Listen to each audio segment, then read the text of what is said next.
I grew up with a real passion for science. I always loved all of my science classes in high school, and my science teachers made it a whole lot of fun and really encouraged me a lot.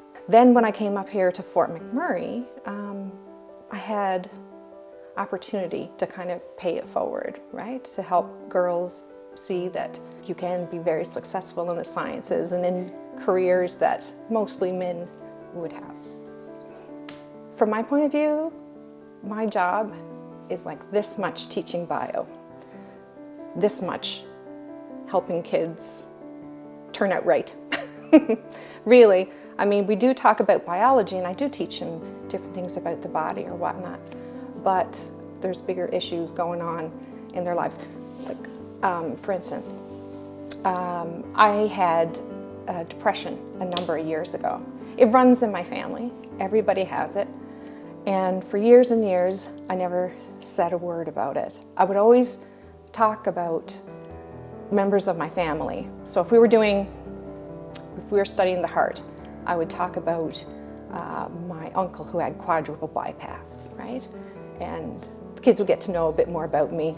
You know, my Aunt Joan who had breast cancer. And the kids would ask me sometimes, well, Miss, what's your thing? There must be something wrong with you because everybody in your family has something wrong with them. And I wouldn't say anything. And I was suffering from depression at that time too, and I never spoke about it. Then the Bell Let's Talk campaign came out and people were talking more and more about mental wellness, right? Mental health. So I started sharing that with the kids when we would talk about the brain and neurotransmitters and all of that. And the importance of realizing that mental illness is a physical illness too, just as much as someone who has diabetes. If they can't make enough insulin, what's the difference between someone who can't make enough neurotransmitter in their brain?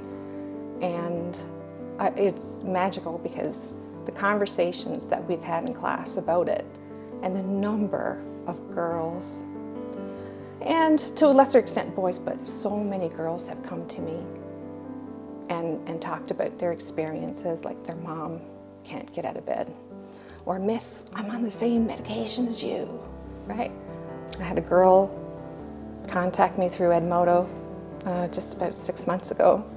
She said when I was talking about that, she really identified with it. And at that time, she had alienated everyone in her family. She was self-medicating with street drugs, and she felt so lost. And she said after that day, she went to her family.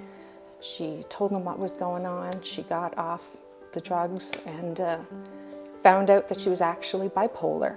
And now she's taking her medication, married, has a kid, happily ever after, right? And another girl who, unfortunately, right, was date raped. And at that time, when we were talking about it in class, she wasn't brave enough to go to anyone about it. She hadn't told a single soul. But she said a couple years later, she said, Miss, you so inspired me by being so open. I couldn't do it at that time.